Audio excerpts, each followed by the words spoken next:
کہتے ہیں کہ خلا وقت کی گواہی دیتا ہے اور ہر سیارے پر، ہر چاند پر، ہر شہاب ثاقب میں کسی نہ کسی کہانی کی بازگشت پوشیدہ ہوتی ہے، مگر کچھ کہانیاں ایسی ہوتی ہیں جو ابھی لکھی جانی باقی ہیں۔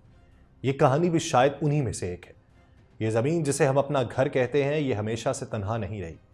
اربوں سالوں سے یہ کائنات میں تیرتی رہی ہے اور ہر پل کسی نہ کسی چٹان، کسی نہ کسی بھٹکتے پتھر، کسی نہ کسی آوارہ سیارے کے سائے میں۔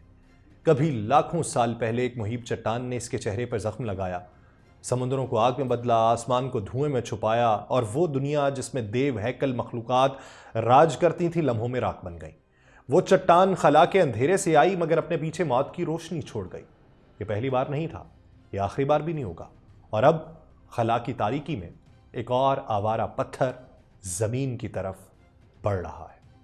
آپ سب پر سلامتی ہو، میں یاسر رشید ہوں اور آپ دیکھ رہے ہیں 92 ڈیجیٹل۔ ناظرین، ایسٹرائیڈ 2024 YR4، اسے چلی کی ایک بے چین آنکھ نے دیکھا ہے۔ ایک ایسی آنکھ جو آسمان کی وسعتوں میں گھورتی رہتی ہے، یعنی ٹیلیسکوپ۔ وقت کی لہروں میں وہ جھانکتی ہے اور آنے والے خطرات کو دیکھنے کی کوشش کرتی ہے۔ جب اس نے اس پتھر کو دیکھا تو بس یہ ایک معمولی سی نقطہ نما روشنی تھی، ایک عام سی چٹان، مگر جوں جوں حساب لگائے گئے، پیش گوئیاں کی گئیں، کمپیوٹرز نے اعداد و شمار کو کھنگالا، تو حقیقت ایک ڈراؤنے خواب کی مانند کھلنے لگی۔ یہ چٹان 100 میٹر چوڑی ہے، زیادہ نہیں مگر کافی ہے۔ کافی ہے کہ کسی شہر کو ملبے میں بدل دے، کافی ہے کہ کسی بر اعظم کے نقشے کو تبدیل کر دے، کافی ہے کہ دنیا کو یہ یاد دلائے کہ خلا ہمیشہ خاموش نہیں رہتا، کبھی کبھی وہ دھاڑ بھی اٹھتا ہے۔ یورپ اور امریکہ کے خلائی ادارے متحرک ہو چکے ہیں۔ یہ صرف ایک امکان ہے۔ امکان کتنے فیصد؟ 1.3%، مگر امکان بہرحال امکان ہوتا ہے۔ دسمبر 2032، یہ وہ تاریخ ہے جب زمین اور اس چٹان کے درمیان فیصلہ ہونا ہے۔ بہت سوں کا خیال ہے کہ یہ زمین کے قریب سے گزر جائے گا، ایک اور گزرتی ہوئی کہانی کی مانند، مگر سوال یہ ہے کہ اگر ایسا نہ ہوا تو کیا ہماری تیاری مکمل ہے؟ کیا ہم اس چٹان کو روک سکتے ہیں، یا کم از کم اس کا رخ موڑ سکتے ہیں؟ خلا میں تیرتا ہوا وہ سیاہ پتھر خاموش ہے، اس کے پاس کوئی جواب نہیں ہے، وہ بس اپنی رفتار سے گھوم رہا ہے، ایک قدیم ناگہانی آفت کی طرح جو ایک دن اپنی تقدیر پوری کرنے کے لیے نکل پڑتی ہے، اور زمین تو انتظار کر رہی ہے۔ یہ خبر سن کے ایک لمحے کے لیے میں نے آسمان کی طرف دیکھا، جیسے وہاں کوئی چھوٹا مگر خطرناک مہمان منڈلا رہا ہے۔ دسمبر 2032 کی تاریخ ابھی بہت دور ہے، مگر زمین کی حفاظت پر مامور خلائی ادارے متحرک ہیں۔ 100 میٹر چوڑا سیارچہ جو بظاہر اتنا بڑا نہیں لگتا، مگر اس کا زمین سے ممکنہ تصادم ایسا ہے جیسے خلا ایک مہلک پتھر زمین کی طرف اچھال دے۔ یہ ایسٹرائیڈ 2024 YR4 ہے، جسے پہلی بار چلی کی ایک ٹیلیسکوپ نے دسمبر 2024 میں دریافت کیا۔ اس وقت تو شاید کسی نے خاص توجہ نہ دی، مگر اب امریکی اور یورپی خلائی ادارے اسے ایک ممکنہ خطرہ قرار دے رہے ہیں۔ 1.3% امکانات ہیں، جبکہ 99% چانس یہ ہے کہ یہ بس زمین کے قریب سے گزر جائے گا۔ مگر مسئلہ یہ ہے کہ خلا کی وسعت میں قریب کا مطلب زمین کے حساب سے بہت زیادہ خطرناک ہو سکتا ہے۔ ایڈنبرگ یونیورسٹی کے پروفیسر کولن سٹارڈگراس نے کہا ہے کہ گھبرانے کی ضرورت نہیں ہے، مگر محتاط رہنے کی ضرورت ضرور ہے۔ یہ سیارچہ زمین کو شاید نقصان نہ پہنچائے، لیکن اگر کسی غلط زاویے سے یہ زمین کے ماحول میں داخل ہوا تو کسی بھی بڑے شہر کو راکھ میں بدل دے گا۔ اسی لیے اسے زمین کے لیے خطرناک سیارچوں کی فہرست میں کیٹیگری 3 میں شامل کیا گیا، کیونکہ اس کے ٹکرانے کا جو امکان ہے وہ 1% یا اس سے زیادہ ہے۔ یہ فہرست جو ہوتی ہے یہ 0 سے 10 تک جاتی ہے، جہاں 10 سب سے خطرناک سیارچوں کے لیے مختص ہے۔ آج تک کسی سیارچے کو کیٹیگری 10 میں شامل نہیں کیا گیا، لیکن 2004 میں ایک اور مشہور سیارچہ تھا، ایپوفس۔ اس فہرست میں کیٹیگری 4 تک وہ جا پہنچا تھا، جس نے پوری دنیا کو ایک لمحے کے لیے ساکت کر دیا تھا۔ لیکن کیا ایسٹرائیڈ 2024 YR4 واقعی اتنا خطرناک ہے؟ ایکسپرٹس نے اندازہ لگایا ہے کہ اگر یہ کسی سمندر میں گرے تو ایک بڑا سونامی پیدا کر دے، اگر کسی آباد علاقے میں گرے تو ہزاروں افراد کی زندگیاں خطرے میں پڑ جائیں، اگر کسی میٹروپولیٹن شہر پر گرے تو شاید وہ شہر نقشے سے مٹ جائے۔ لیکن کیا یہ زمین کو مکمل تباہی سے دوچار کر سکتا ہے؟ نہیں، مگر اس کا مطلب یہ نہیں ہے کہ اس خطرے کو نظر انداز کیا جا سکتا ہے۔ یہی وجہ ہے کہ اقوام متحدہ کے توثیق شدہ جو عالمی اسٹرائیڈ رسپانس گروپس ہیں وہ فوری طور پہ متحرک ہیں۔ ان کا کام یہ ہے کہ سیارچے کے راستے کا درست تعین کریں اور اگر ضرورت پڑے تو اسے زمین سے ٹکرانے سے پہلے خلا میں ہی کسی طرح ہٹایا جائے۔ اب سوال یہ ہے کہ اگر یہ واقعی زمین کے لیے خطرہ بن گیا ہے تو ہمارے پاس اس سے بچنے کا کیا کوئی طریقہ ہے؟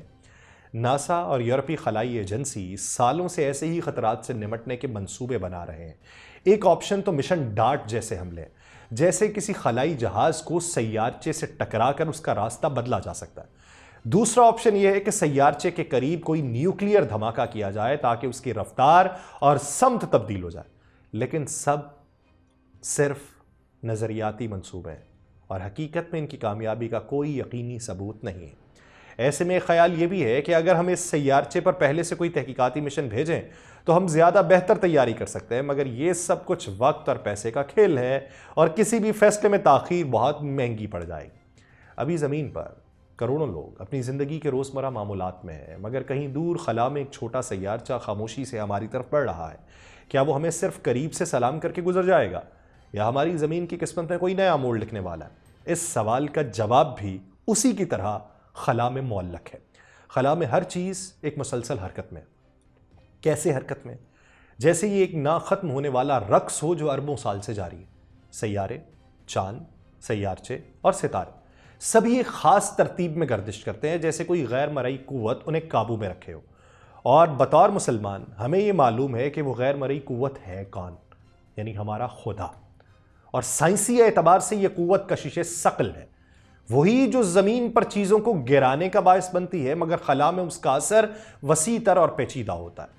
سیارے جیسے زمین اور مریخ سورج کے گرد مخصوص مداروں میں گھومتے ہیں، ان کا یہ سفر نہ مکمل طور پہ گول ہوتا ہے نہ بالکل سیدھا، بلکہ ایک بیضوی راستہ ہوتا ہے جسے مدار کہتے ہیں۔ جتنا قریب ہوتے ہیں سورج کی کشش ثقل اتنی تیزی سے انہیں کھینچتی ہے، جتنا ہی یہ دور ہوتے ہیں ان کی رفتار کم ہو جاتی۔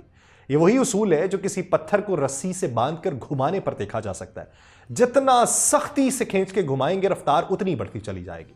خلا میں سیارے اور سیارچے بنیادی طور پہ کشش ثقل کے اصولوں کے تحت حرکت کرتے ہیں، اور ان کی حرکت نیوٹن کے قوانین حرکت اور آئنسٹائن کے عمومی نظریہ اضافت کے دائرے میں آتی ہے۔ ایک ہے مداری حرکت یعنی آربائٹل موشن۔ سیارے، سیارچے اور دیگر اجسام کشش ثقل کے باعث ایک دوسرے کے گرد گھومتے ہیں، جیسے مثال کے طور پہ زمین سورج کے گرد ایک بیضوی مدار میں حرکت کرتی ہے۔ اسی طرح پھر دوسرا ہے ایلیپٹیکل آربٹ، کیونکہ سورج کی کشش ثقل اسے اپنی طرف کھینچتی ہے جبکہ زمین کی رفتار اسے خلا میں پھینکنے کی کوشش کرتی ہے۔ نتیجتاً یہ ایک متوازن مدار میں گردش کرتے ہیں، اور یہی اصول اور جو ہیں وہ دیگر سیاروں اور چاندوں پر بھی لاگو ہوتے ہیں۔ پھر یا تو یہ کیپلر کے قوانین ہو سکتے ہیں یا پھر گریویٹیشنل سلائنگ شاٹ ہو سکتا ہے۔ سیارچے جو کہ چھوٹے پتھریلے اجسام ہوتے ہیں، یہ اسی طرح کشش ثقل کے دائرے کے اندر قید ہیں۔ کچھ سورج کے گرد اپنے مدار میں سکون سے چل رہے ہیں، جیسے کہ مریخ اور مشتری کے درمیان موجود سیارچوں کی پٹی، مگر کچھ اپنی راہ سے بھٹک جاتے ہیں۔ کسی بڑے سیارے کی کشش انہیں اپنی طرف کھینچ لیتی ہے اور ان کا راستہ بدل جاتا ہے۔ بعض دفعہ یہ مدار اتنے غیر مستحکم ہو جاتے ہیں کہ وہ زمین جیسے کسی سیارے کی جانب بڑھنے لگتے ہیں۔ یہی وہ لمحہ ہوتا ہے جب سائنٹسٹ پریشان ہوتے ہیں، گنتی شروع ہوتی ہے کہ کہیں وہ زمین سے نہ ٹکرا جائے۔ ماضی میں ایسے ہی بھٹکتے سیارچوں نے زمین پر بڑے اثرات ڈالے۔ وہی شہابی جو کروڑوں سال پہلے آئے تھے، ان میں سے کچھ نے سمندروں کو گہرے گڑھے میں تبدیل کیا، کچھ نے آسمان کو دھوئیں سے بھرا، یہاں تک کہ کچھ کے باعث زمین پر بڑے پیمانے پر جانداروں کا خاتمہ ہوا۔ ڈائناسور کا عہد بھی اسی طرح ختم ہوا تھا جب ایک دیو ہیکل سیارچہ زمین سے ٹکرا کر ایک ایسا طوفان برپا کر گیا تھا جس کے اثرات ہزاروں سال تک باقی رہ گئے۔ سائنس یہی بتاتی ہے، ابھی تک تو یہی پڑھا، مگر ہر بار سیارچے زمین سے نہیں ٹکراتے بلکہ زیادہ تر قریب سے گزر جاتے ہیں، جیسے کوئی گزرتے گزرتے چھو کے نکل جائے۔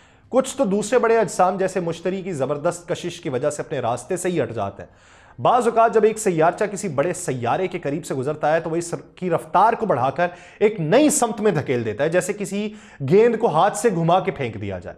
یہ مظہر جو ہے یہ گریویٹیشنل سلگ شاٹ کہلاتا ہے، جسے ناسا اور دیگر خلائی ادارے اپنے مشنز میں بھی استعمال کرتے ہیں تاکہ خلائی جہازوں کو رفتار دے کر مزید آگے بھیجا جا سکے۔ کبھی کبھار جب دو سیارچے آپس میں ٹکرا جاتے ہیں تو ان کے ٹکڑے خلا میں بکھر جاتے ہیں، اور ان میں سے کچھ زمین کی طرف بھی آ سکتے ہیں، مگر خلا بہت بڑا ہے اور وہاں پہ راستے کبھی بھی ایک سے نہیں ہوتے. ہر چیز حرکت میں ہے لیکن ہر چیز کی سمت اور رفتار مختلف ہے. زمین اب تک خوش قسمت رہی ہے کہ کوئی بڑا سیارچہ اسے مکمل تباہی میں نہیں ڈال سکا، مگر مستقبل ہمیشہ ایک راز ہی رہتا ہے. وہ سیارچے جو آج کسی اور سمت میں جا رہے ہیں کل کسی نامعلوم کسی سے شکل کی زیر اثر اپنی راہ بدل دیں گے، اور یہی وہ لمحہ ہوگا جب زمین ایک نئے چیلنج کا سامنا کرے گی. اور شاید وہی دن ہو جب ہمارے مذہب کے مطابق زمین کا آخری دن ہوگا، انسانیت کا بھی آخری دن ہوگا. لیکن سائنس یہ جو ابھی تحقیق کر رہی ہے یہ کس صورت میں ہمارے سامنے آئے گی وہ دن ہی بتائے گا. مجھے دیجیے اجازت، اللہ نے کے بعد.